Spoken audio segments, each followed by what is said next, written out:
Welcome, everybody. I just wanted to welcome you all for this extremely insightful session. I don't think you're going to get this level of technical knowledge or expertise from anywhere else. Okay, so today we are going to speak to Mr. Satish Puranik. I mean, he is a wizard when it comes to all kinds of testing, be it SAT, ACT, PSAT, be it AP Calculus, any STEM subject that you can think about. Mr. Puranik is a go-to person. So today specifically, we are going to discuss about ACT Science. Yes, I prefer ACT as a testing option over SAT. I'm just going to reserve my comments here because we want to hear from Mr. Satish. So welcome, Mr. Puranik. Welcome to our channel, and thank you so much for accommodating our request. Okay. Thank you, Coach, for all your kind words, and it's always a pleasure to work with you. Yeah. So just to tell our audience, can you please tell us about your background and your expertise in the testing preparation, the SAT, ACT exam, and everything? Please tell us a bit about your expertise. So I've been doing this for like 15 years, more than 15 years. I trained 2,500 kids. About more than half of them are in SAT, ACT. And a lot of my students get into the national merit. Last year itself, I had like 12 to 15 students who are in national merit. Let's see in September who all makes the cutoff. But 3 of them got a perfect 1520 out of 1520 in PSAT. A lot of my students got a perfect 36 in ACT in March 2024 and April 2024. In July ACT, there were 4 or 5 students who got a 35. And guess what? Guess why they did not get a perfect 36? Because of ACT Science, a favorite subject. So, and then on the AP STEM, as I said, I teach calculus. Calculus is my forte. AP Physics. I mean, the pass rate for AP Physics is only 6 to 8% worldwide. And a lot of my students got a 4 or a 5. The pass rate is 46%. Only 6 to 8% get a 5, and only 10 to 15% get a 4. And most of my students got a 4 or a 5. Of course, they have been working with me all year long, so that's how they get it. So, and I had like 60 to 70 students who got a 4 or a 5 in the AP STEMs last year.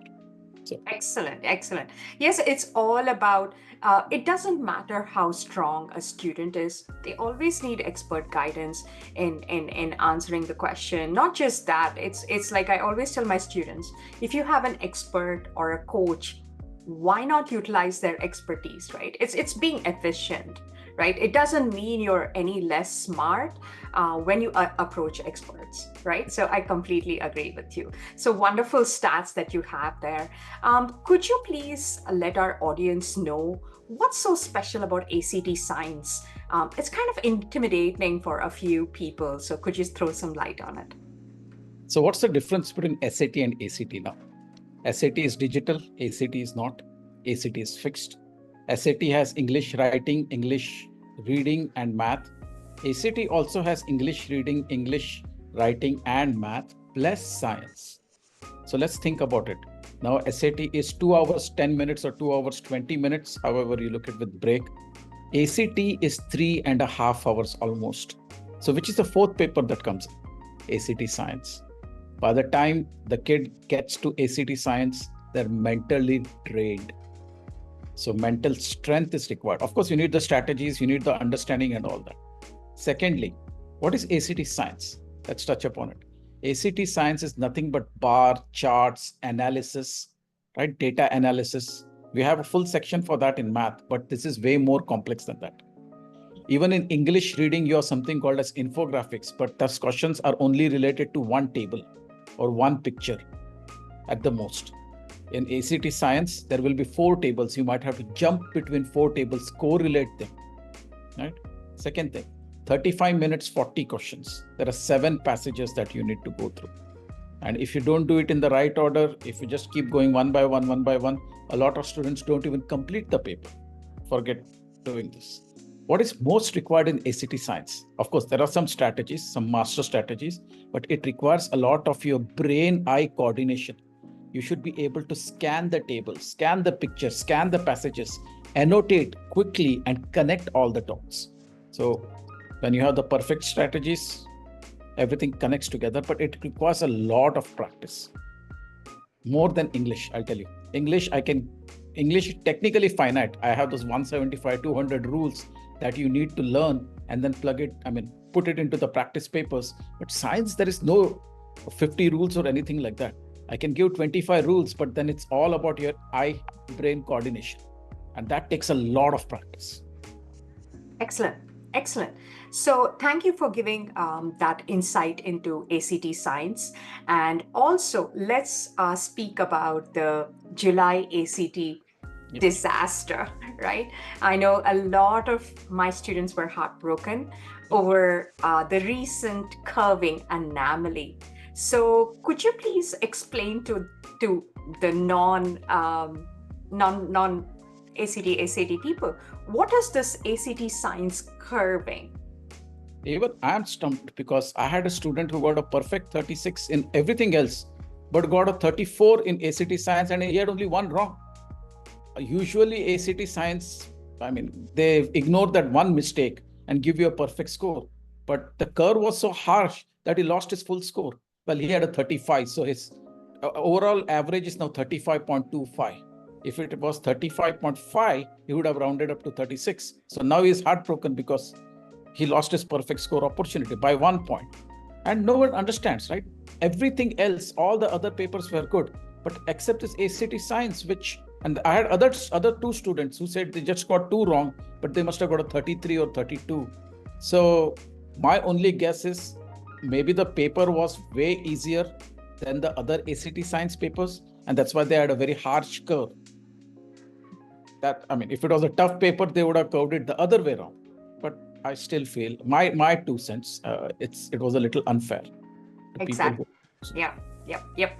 And also, this year has been extremely precarious for the students because the digital SAT was kind of unstable. When it started off, it became very, very hard. Then it became intermediate. Now the ACT is kind of unpredictable, right? So it used to be like, hey, let me try both and see which one I fare better. But now both of them seem to be unpredictable. So what would your advice be for the students? So, let's take it piece by piece, right? The digital SAT reading has become much easier than before. Of course, there are some strategies. You need to change your mindset. It's not like they give you 5 big passages and then you have to mark up the passage and remember all those fine details to answer the questions. Now there are 27 short passages, but each of them have a different strategy. So that's how you approach them. The writing, the 175, 200 rules still apply, but the number of writing questions have gone down in digital SAT, which is a bonus. But what has happened to the math? The math has become infinitely complex. The questions have become very complex. You have to do a lot of reverse engineering. But if you look at what is the base problem with digital SAT, one is the adaptive thing. Let's keep that aside. The number of easy questions, the marks on an easy question is 30 now. Earlier used to have 10 or 20, and that would be very few. That was almost equal scoring. Now the easy questions have become 30. And luck by chance, if you don't remember a linear algebra solution, a lot of kids get confused between linear algebra and system of equations. And if you miss a simple one, you lose 30 points. So one of my students, they said that they had got 8, they're never going beyond 700. And I looked, they were missing some of the basic linear algebra questions. What is more difficult now? Earlier it was numeric based. Now these simple questions are coming variable based. A lot of the students, that mind doesn't click when it comes as a variable based. They're all used to numeric based. So it takes some time to adjust and adapt to this thing. It's not taught in schools. Variable-based problems are not taught in schools. So that's the mindset change everyone has to adapt. And I did try it with a girl who's one of you, who has come from one of your referral from New Jersey. She got a 790 in math because I told her exactly how to do this. Her previous highest score in the paper SAT was 610 in math. She got a 790. But as I said, you have to pay close attention to the small things, because if you don't get it right, it's 30 points gone. That itself, your national merit is gone. That itself is your college admission is gone, because you'll never hit 1550. So that's the catch with digital SAT. With ACT, as I said, 4 papers. You need to have mental strength to give them back to back. Science, you get tired. That's why I tell people, don't give one paper and then go for a Starbucks break and then come back and do the second paper. If you are really determined to give ACT, practice those 4 papers back to back. Right? A lot of my kids say, okay, why do you have this 3 hours class? It's too much. So that's how your mental strength improves, right? So that's how a lot of my students, I'll give you one of my students' name. I mean, a guy from Basis. I won't tell his name, but when he started, he would never go beyond 30.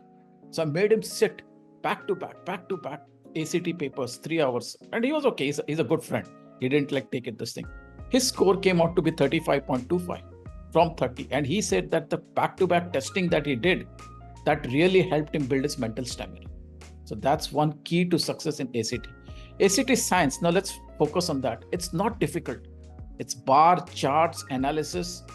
There are some questions that are really easy. There's only one 7-pointer question that's difficult. But if you practice enough and learn how to reverse engineer it, look at what to do and the do nots. There are many do nots in ACT science, which is what I focus on. If you focus on the do nots, getting a 35 in ACT science is not difficult. If you leave apart the July ACT, the previous ACTs, a lot of my students got a 35. Yeah, I feel like it's like training for a marathon, right? Like the Olympics are going on. It's practice. Practice makes perfect. It's practice, yeah. Yeah. There is no Big Bang theory in SAT or ACT. Yeah, that's true. Yes, but it's just the mindset and applying for it, right? The problem with this generation is they are an instant gratification generation. It's hard for them to sit in one place for 3 hours, right? Once we get that sorted out, I think a lot of it would be solved. Okay, so that's also, the college board has. That's what the college board said. Right? One of the feedback that came from the students was they cannot sit for 3 hours and they cannot retain all that things in the passage. That's why they made the passage shorter and the SAT smaller. But something has to give somewhere.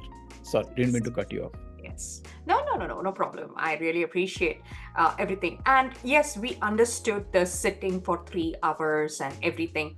Is there an adjustment in the study plan that students need to do to kind of deal with the ACT science or anything? Or is it just an anomaly that they need to overlook and go again for the September ACT? What is your opinion on what needs to change with their study plan and strategy? Lots of practice for ACT science, even more than what you would do for ACT English and math. I'll tell you, ACT math is really plug and play. There are 60 questions in 60 minutes.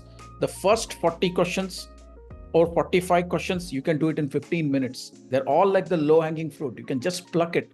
The last 15 to 20 questions are the most difficult ones. And they're not difficult. There's a lot of logic. There's a lot of hidden formulas which you have never heard. Math has 200 to 250 strategies. So whenever I get a new batch of SAT, I ask them, what is the formula if I place a spear inside a cube? And they say, I never heard of something like that. Those are the things that they test. So ACT math, yes, requires some amount of practice. But ACT science, you need to start building your eye-brain coordination. Very important. Because no matter what you do, there's a lot of data, plethora of data, and you need to know what to pick. A lot of them need not be read. So there are 3 types. There is a table-based question, there is a picture-based question, and there is a passage-based question. So once you understand how to tackle each type of question, life is easy. Wonderful, wonderful. Thank you so much.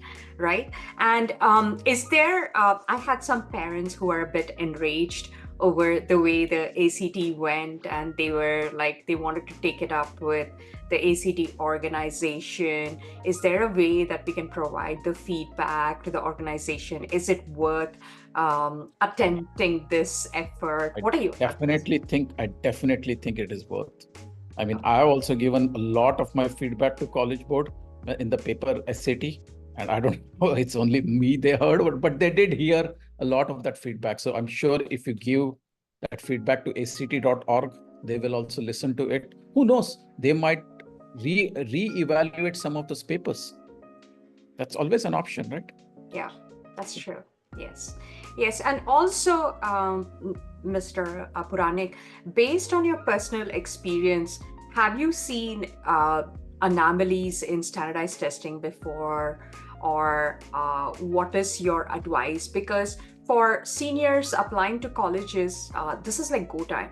Beyond the September time, there's not much time for them to wait for the test scores to submit if Correct. they're doing early decision or early action. So I know you don't have a crystal ball, but Correct.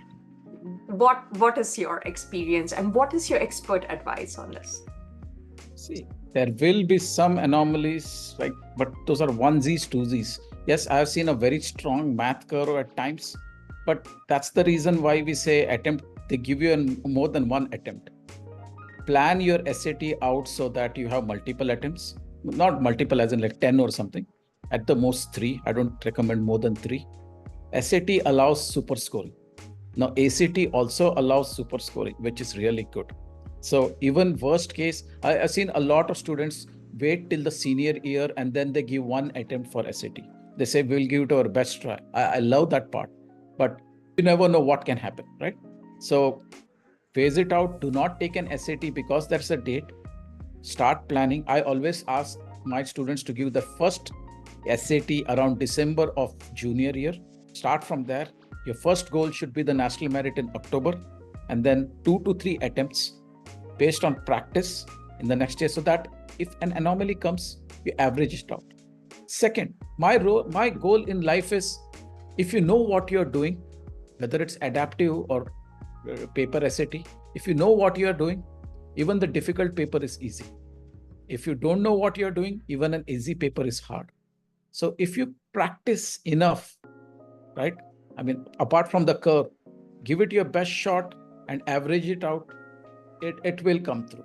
I have had a lot of students, like one of the students who got a 1260 in 10th grade in PSAT. He came up to a perfect 1520. He said there were so many things he never knew. But if you just start 2 months before the SAT exam, it's never going to help. There is no way any student can do 450 strategies in 2 months, besides doing the school work, besides doing AP, everything else, volunteering and all that stuff.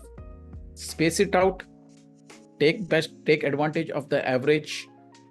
Anomaly, it's once in a lifetime. I pray it doesn't come back again in the next ACT. Yes, I was very shocked. I don't know what to say, but it is what it is. Okay, wonderful. Thank you. One last question. Okay, Yep. this is what I want to hear from an expert like you. Is I know a lot of students they do self-learning, right? I'm not against it, but I always see that students who are self-learn they don't seem to cross the 1500 threshold in SAT or do very well in ACT. What is your advice for them? Self-learn is from certain websites, right? Do they Khan have? Academy mostly. Yeah. A lot of people have said that Khan Academy is a good starting point. I don't know, but it's not the thing. If Khan Academy was the ultimate resource, then everyone would have got a perfect score, right? It's a good starting point, gives you good practice. Now, College Board has 6 papers, Blue Book has 6 papers, good starting point. But as I said, there are about 450 strategies. Does everyone know what those 450 strategies are? If you really want to get a good score, you need to know at least 400 of the strategies.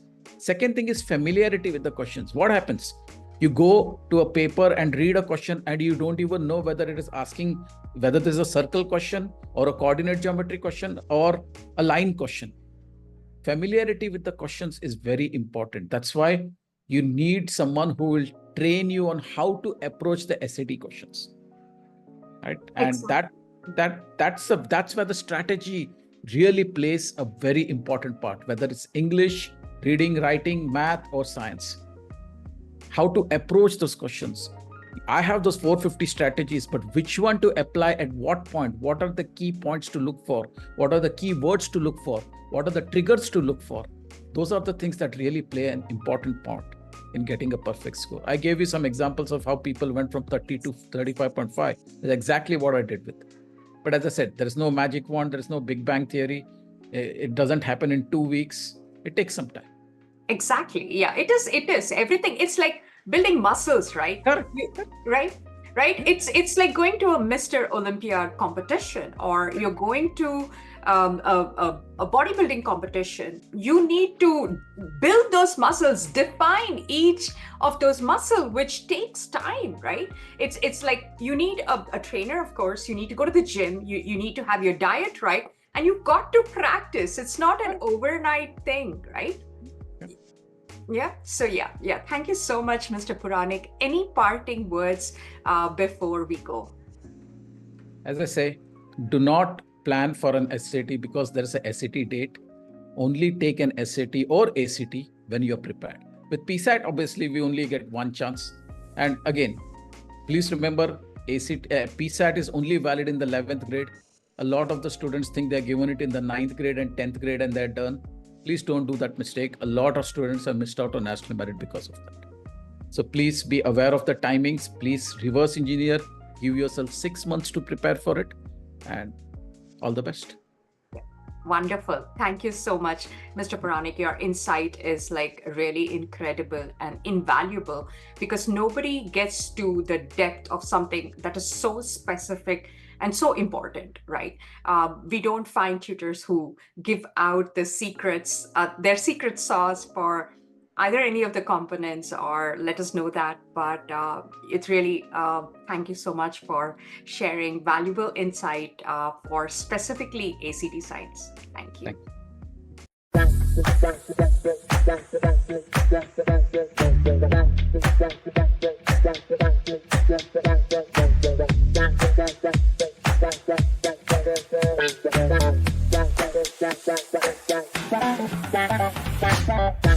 Thank you.